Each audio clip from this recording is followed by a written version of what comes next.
मेरी बीवी हर रोज़ मेरे छोटे भाई के कमरे में जाती। उसके जाने के कुछ देर बाद ही मेरे छोटे भाई की ज़ोर ज़ोर से कराहने की आवाज़ आती थी। आखिर यह दोनों उस कमरे में क्या करते हैं, इसी बात का पता लगाने के लिए मैं एक दिन अपने छोटे भाई के कमरे में छुप गया और कुछ देर बाद ही जब मेरी बीवी इस कमरे में आई, तभी मैंने जो देखा उसे देखकर मेरी आंखें फटी की फटी रह गई, क्योंकि वह दोनों तो मेरा नाम राजीव है, मेरे पापा ड्राइवर की नौकरी करके हमारा घर चलाते थे, लेकिन मेरी पढ़ाई लिखाई में उन्होंने कभी कोई कमी नहीं छोड़ी। मेरी मेहनत और उनके साथ से ही मुझे अच्छी नौकरी मिली थी और अपने छोटे भाई को भी मैं अच्छे से पढ़ाने लगा। ऐसे ही कुछ वर्ष निकले कि एक बार मेरी माँ चक्कर खाने की वजह से गिर गई और गिरने की वजह से उनकी कमर में काफ़ी चोटें आई। डॉक्टर को दिखाया तो डॉक्टर ने कहा कि उन्हें बेड रेस्ट करना है। अब हमारे लिए समस्या ये खड़ी हो गई थी कि हम लोगों के घर में काम कौन करेगा। हमें कोई अच्छी नौकरानी भी नहीं मिल रही थी। एक दिन हमारे पड़ोस की आंटी हमारे घर पर आई और मम्मी से बातें करने लगी।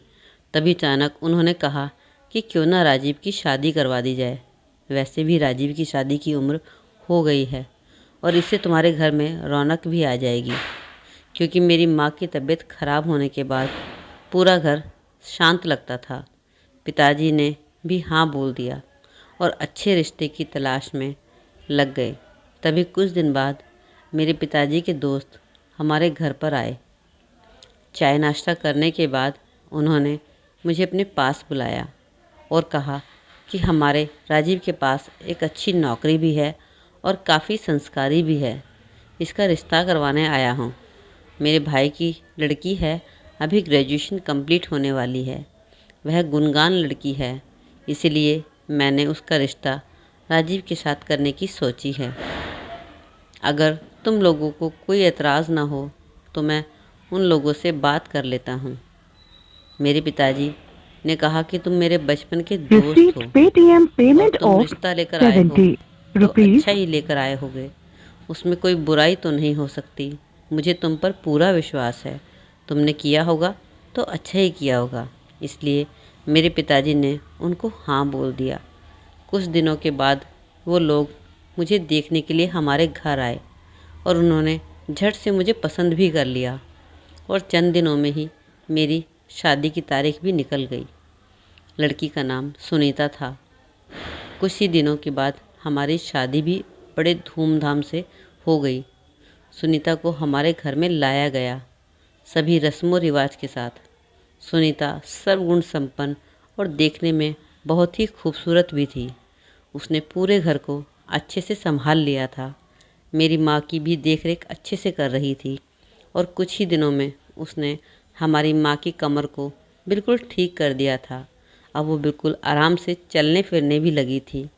रोज़ शाम को मेरी माँ को बाहर घूमने लेकर जाती थी और जब मैं घर आता तो मेरी खैर खबर में लग जाती। वह अपने माता पिता के जैसे ही मेरे माता पिता का भी बहुत ख्याल रखती थी। बहुत ही संस्कारी लड़की थी। लेकिन कुछ ही दिनों के बाद मेरी माँ की तबीयत अचानक से फिर से ख़राब हो गई।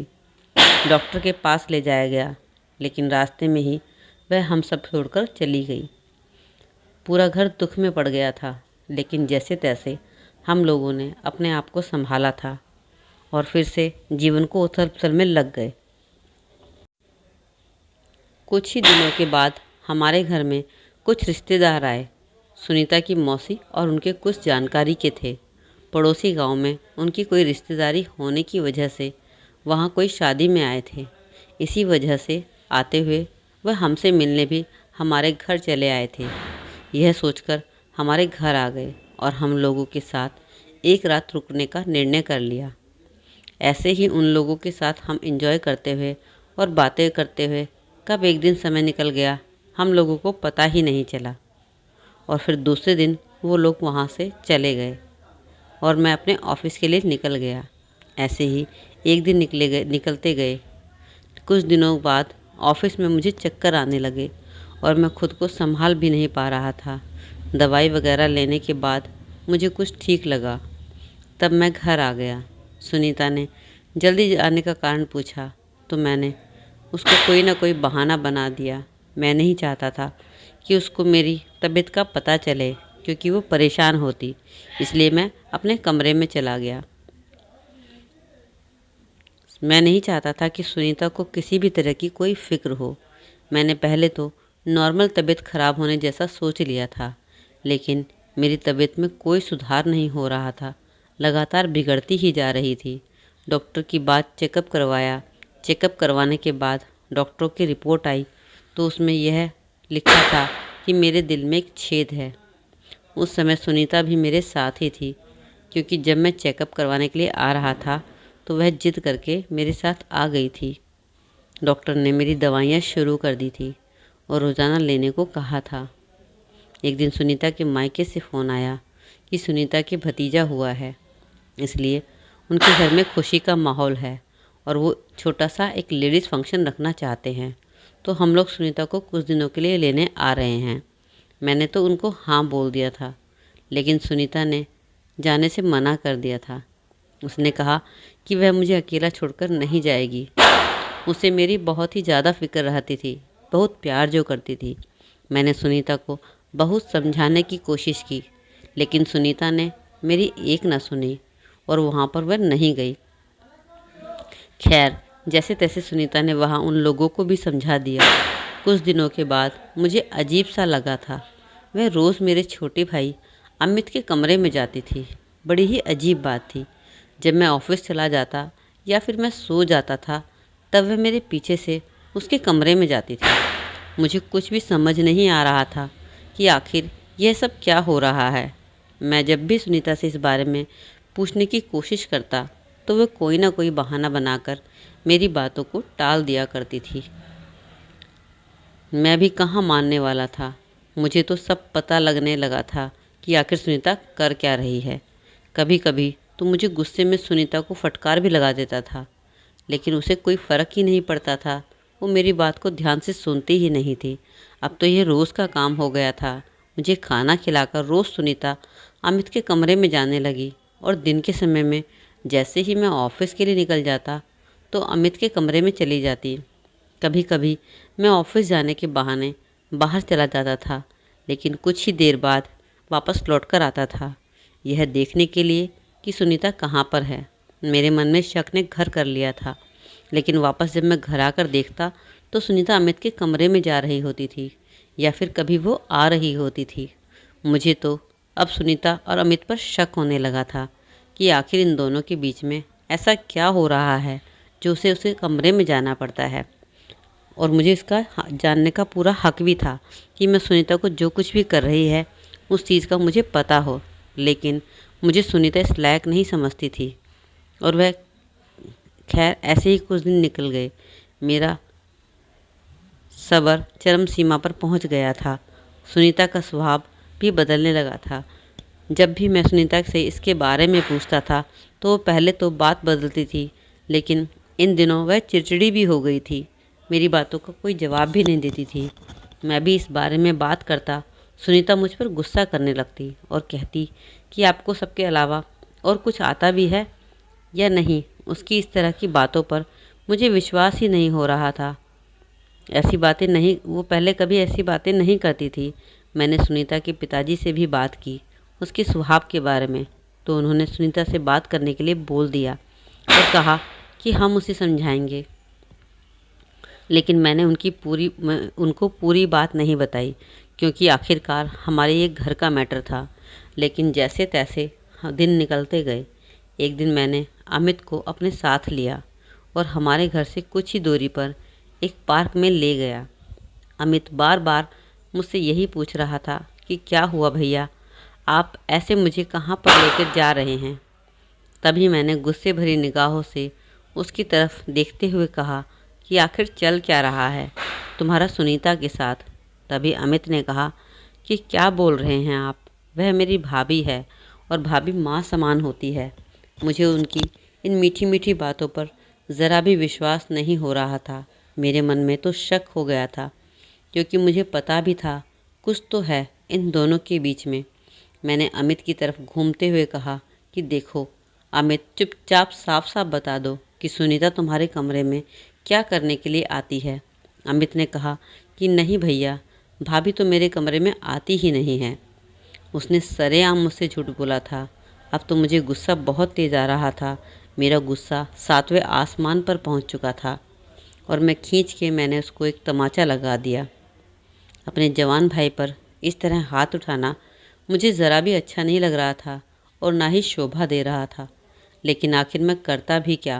वह झूठ पर झूठ जो बोले जा रहा था, जो मेरे बर्दाश्त के बिल्कुल बाहर था।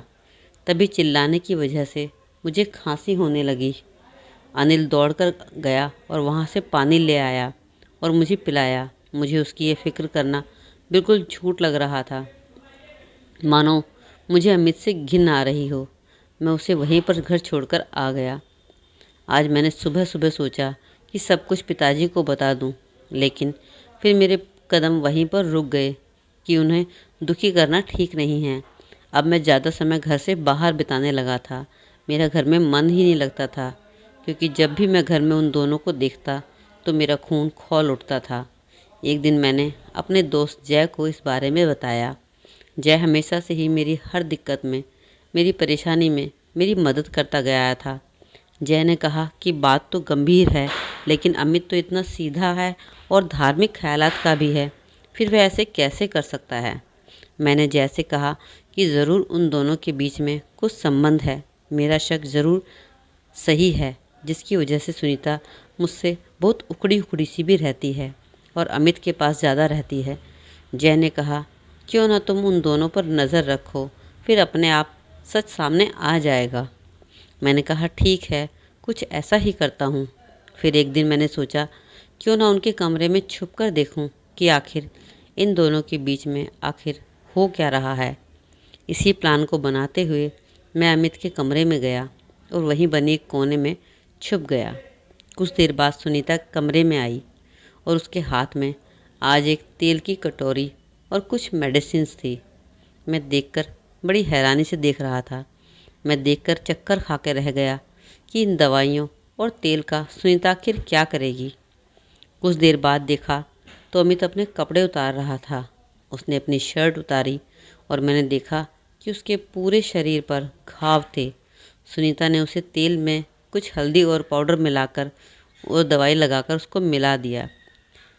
उसके साथ दवाइयों का एक लेप भी बनाया जो उसकी कमर पर भी लगाया और सुनील के घाव पर लगाने लगी।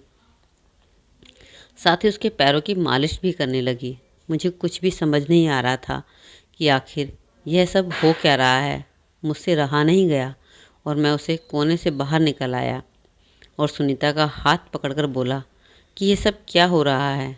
तभी सुनीता मुझे देखकर एकदम से घबरा गई और चौंक गई और अमित भी अपने बेड से उठ खड़ा हुआ। लेकिन उसने सुनीता का हाथ मुझसे छुड़वाया और कहने लगा कि भैया, इसमें सुनीता भाभी का कोई दोष नहीं है। यह तो बेचारी भलाई का काम ही कर रही थी।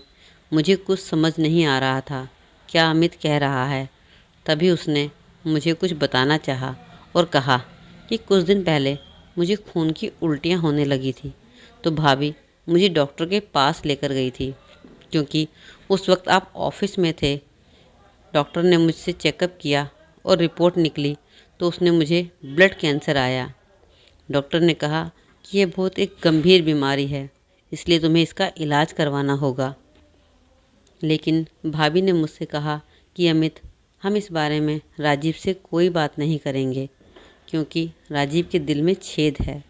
डॉक्टर ने साफ मना किया है कि उन्हें किसी भी तरह की तकलीफ़ ना दी जाए और ना ही उन्हें कोई स्ट्रेस दिया जाए जिससे उनकी तबीयत खराब हो। इसी वजह से मैं और भाभी ने आपसे ये बात छुपाई कि मुझे ब्लड कैंसर है और इस बीमारी के चलते मेरे पूरे शरीर में दर्द रहता था और घाव भी हो गया। इसी तरह भाभी रोज़ रात को और दिन में आपके चले जाने के बाद मेरे शरीर पर मालिश करती, ताकि मेरे दर्द को कुछ आराम मिले, और मेरे घाव पर मलहम लगाती थी ताकि यह घाव जल्दी से भर जाए। और अब वह यही नहीं चाहती थी कि आपको इस बारे में पता चले, क्योंकि इस बारे में अगर आपको पता चल जाता तो आप परेशान होते, आपकी तबीयत ख़राब होती। इसी वजह से भाभी ने आपको बिना बताए मेरा इलाज शुरू कर दिया। तभी सुनीता ने कहा कि यह भी मेरे बेटे जैसा है। अगर मैं खुद के बेटे के साथ ऐसा होता तो मैं यही सब करती। अमित मेरे बेटे के समान है, इसलिए मैंने इसका इलाज करना शुरू किया है। बस इसलिए मैं चुपके से आई थी। और रही बात मेरे गुस्से की, तो मैं तुम पर गुस्सा दिल से नहीं बल्कि जानबूझकर किया करती थी कि मेरे गुस्से की वजह से तुम मुझे बार बार ये सवाल ना करो, क्योंकि मुझे बिल्कुल भी यह अच्छा नहीं लगता था। तुम्हें बार बार झूठ बोलना पड़ता था। मैं तुमसे झूठ कभी नहीं बोलना चाहती थी, इसलिए मैंने गुस्सा करना शुरू कर दिया था। अब मेरा सारा वहम निकल चुका था। मैंने सुनीता का हाथ पकड़ा और उससे माफ़ी मांगना शुरू कर दिया। अब मेरी आंखों में आंसू थे और मैंने अनिल के हाथ जोड़कर माफ़ी मांगी। मैंने कहा कि मैं एक अच्छा भाई नहीं बन पाया। एक अच्छे भाई का फ़र्ज़ जो होता है वह अपने भाई के लिए हर बीमारी में उनकी सहायता करना होता है और उसकी सेवा करना होता है। लेकिन मैं तो तुम लोगों पर गंदा शक कर लिया था। मुझे माफ़ कर दो। लेकिन सुनीता ने मुझे कहा भैया, लेकिन अमित ने मुझसे कहा कि भैया इसमें आपकी कोई गलती नहीं है। कोई भी ऐसे चोरी चुपके से कार्य करे तो हर किसी को शक हो ही जाता है, और फिर आपकी क्या गलती है? आप तो खुद ही पहले से बीमार हो। सुनीता ने भी मेरा हाथ थाम लिया और कहा इसमें आपकी कोई गलती नहीं है, लेकिन अभी आप इसी वजह से कोई भी चिंता नहीं करेंगे जिससे आपकी तबीयत ख़राब हो। मुझे आपकी भी बहुत टेंशन है। मुझे मन ही मन बहुत खुशी हो रही थी कि मैंने पता नहीं पिछले जन्म में ऐसे क्या पुण्य किए थे जो मुझे इतनी अच्छी बीवी मिली थी। भगवान ने मुझे मेरी नेकी का शायद फल दिया था।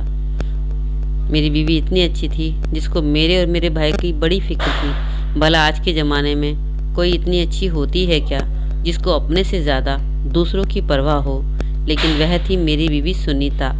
मैं भगवान को धन्यवाद कर रहा था इतनी अच्छी बीवी देने के लिए। अब मेरे मन में खुशी के साथ साथ थोड़ी सी शर्मिंदगी भी थी कि मैंने अपनी देवी जैसी बीवी पर इतना शक किया और अपने भाई पर ऐसा गंदा इल्ज़ाम लगाया कि वह मेरी बीवी के साथ कुछ गलत करता है। मैं बार बार खुद को कोस रहा था कि मैंने अपने बीमार भाई पर हाथ उठा दिया, और वह भी तब जब उसे इतनी बड़ी बीमारी थी। मैंने एक बार भी नहीं सोचा कि जब तक पूरी सच्चाई न जान लो तब तक ऐसे इल्ज़ाम लगाना ठीक नहीं है। हमारी बातें सुनकर पिताजी भी कमरे में आ गए और कहने लगे कि क्या हुआ मेरे बच्चों, इतना शोर कैसे हो रहा है? मैं तो जैसे सन्न हो गया था और कुछ बोल भी नहीं पाया, लेकिन सुनीता ने उन्हें सब बता दिया। पिताजी ने मेरे सर पर हाथ रखते हुए कहा कि बेटा, जीवन में एक बात हमेशा याद रखना, शक हमेशा रिश्ते खराब ही करता है। ऐसा करने से तो बेहतर है कि अपनी बात को बोलकर आशंका को दूर कर लो।